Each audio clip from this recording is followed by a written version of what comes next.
In constructing the crossback tunic, I start by rolling out the fabric. Next, I place the pattern pieces on the fabric, and it's important that they're aligned with the vertical weave of the fabric. Once the fabric pieces are arranged, I then pin them onto the fabric. In this case, I'm working with 3 layers of fabric, and I'm pinning the pieces onto the 3 layers. By working with 3 layers, I'm able to cut out the pieces for 3 garments all at once. Next, I cut out the pieces.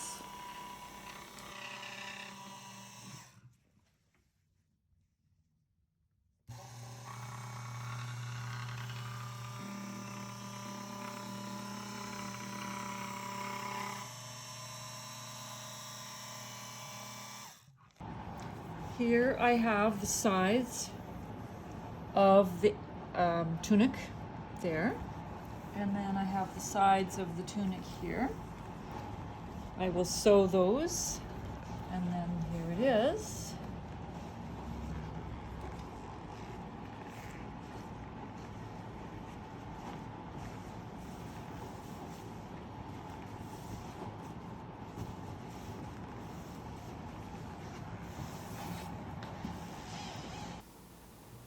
I've pinned the side seams together, and now I'm sewing them.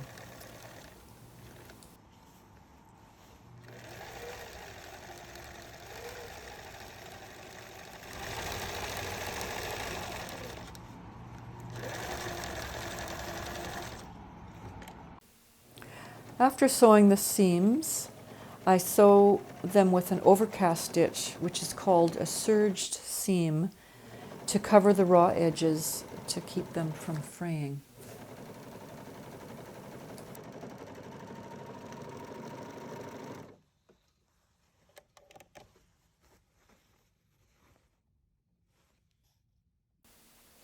These are pattern pieces I've had my pattern drafter create for me, and these pieces are for what are called bias binding. They're called bias because they're cut at a 45-degree angle from the straight grain of the fabric. And by cutting them at a 45-degree angle, it allows them to stretch when sewn onto the garment.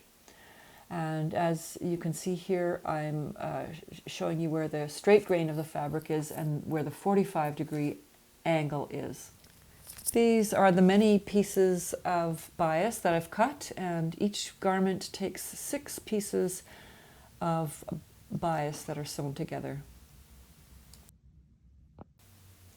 Before sewing the pieces of bias onto the garment, they have to be pressed in half lengthwise.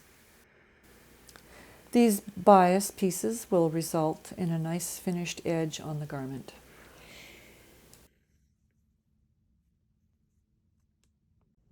Hi, I'm going to show you where the bias pieces that I've just cut out are going to go on the garment. And remember I said that they have to be stretchy? So what I have here is the bias that's been sewn on, and it has to go on a curve. It has to go all the way like this, so it has to curve. And the same with the other side. So the bias will get sewn on there. And the bias also has to come from the back where I showed you, and it has to go on the round here. So it has to stretch so that it can go on the round, and it also goes under here. So that's the reason why we use bias, is so that it's on the 45-degree angle and has more stretch. An important piece of the garment, of course, is the pockets. And they have to be positioned correctly on the body of the garment. And to do that, I trace the outline of the pocket onto the body using a tracing wheel and tracing paper.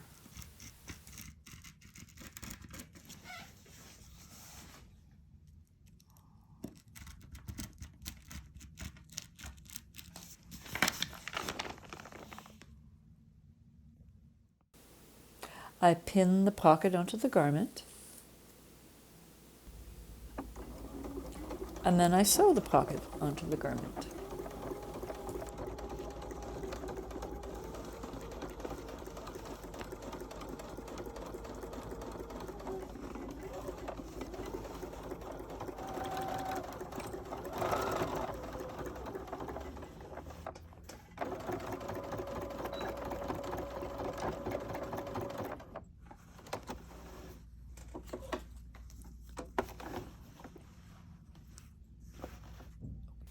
And here's the finished crossback tunic in a beautiful cotton canvas modeled by Savannah.